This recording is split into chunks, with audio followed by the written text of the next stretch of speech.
My name is Mishal Hussain. Gandhi touched my life and those of hundreds of millions. He was the Indian Messiah who brought the British Empire to its knees. The activist who taught the world a new way to make history. He was the visionary who called for a world without racial or religious discrimination. The martyr who in 1948, at the age of 79, fell to an assassin's bullet. The person who has influenced my life in terms of action more than anybody is Mahatma Gandhi. The influence of Gandhi in our politics, in our methods of political action, has been quite formidable. Internationally, Gandhi is revered as the father of non-violent struggle, who inspired Martin Luther King, Nelson Mandela, and the current President of the United States. But I was brought up with a rather different picture of Gandhi. My family were Muslims in India at the time of independence. They didn't feel that he was a leader for them or understood the fears they had about an independent India dominated by Hindus. In the end, they were among the millions who left for the new state of Pakistan. Gandhi's life is not what it seems. We think we know this story of the visionary in traditional dress. But what of the gentleman barrister? We know of Gandhi the vegetarian, but what of the Gandhi who craved meat?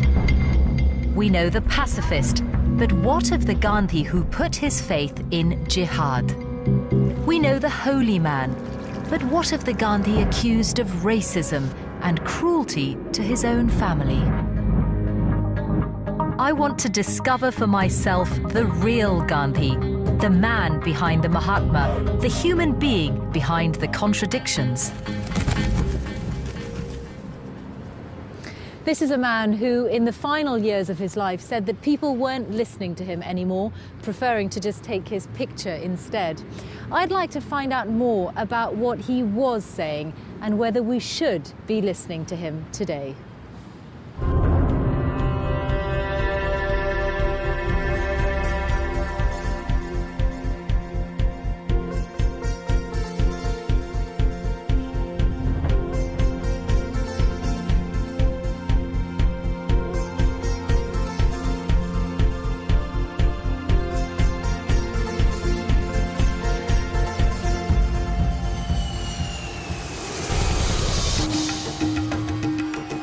Mumbai, a chaotically modern, westernized city at the sharp end of India's thrusting economy, whose urban, English-speaking middle classes seem increasingly comfortable with the new international religion, consumerism. What would Gandhi have made of all this, I wonder? Is there still room for his spiritual, non-materialistic, non-violent message in modern-day Mumbai? It's a piece of history that, we are very proud of, and that's where it ends. I want to be rich. I want to make money. I want to be successful, and I don't know whether Gandhi stood for that. And yet, wherever you go in this city, it seems Gandhi is looking down on you, from statues, pictures, banknotes, streets and buildings bearing his name. India seems to have a bit of a love-hate relationship with its erstwhile leader. Why?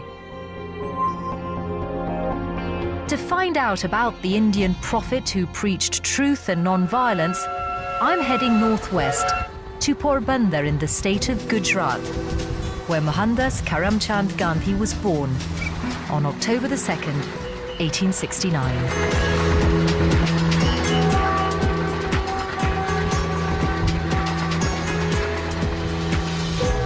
He was born in an India very different to today, a country wholly subservient to the British Empire.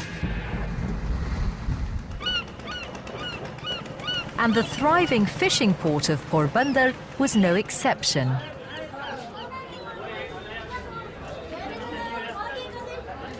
Gandhi's birthplace still exists, a surprise to discover that the future leader of India's masses was born into a fairly well-off middle-class family, his father a senior civil servant working for the government. It was in this room, exactly at this place bearing the swastika, that Gandhi was born. That's the exact spot that Mahatma Gandhi was born in, and it was in this room that his extraordinary life began. In these beautiful rooms, there's no real clue that they witnessed the formative years of India's preeminent spiritual and political leader.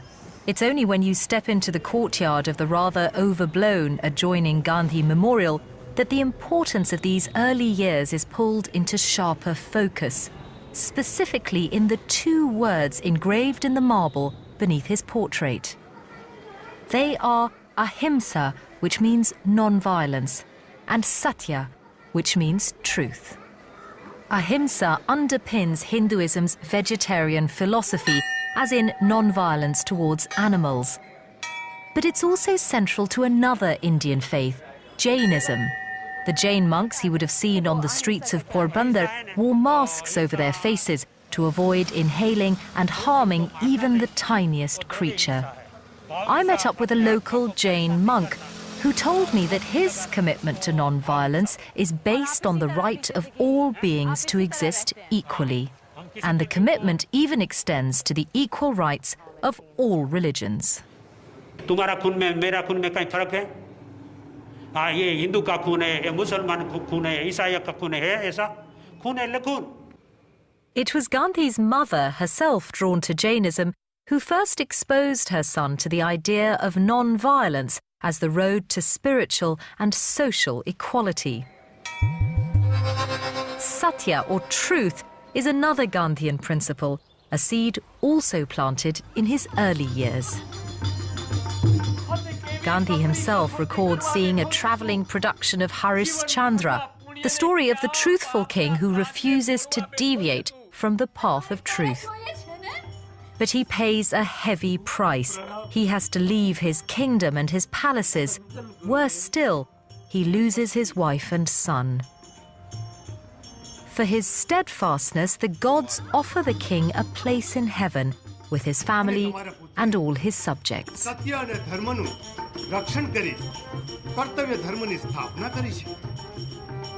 Rajan,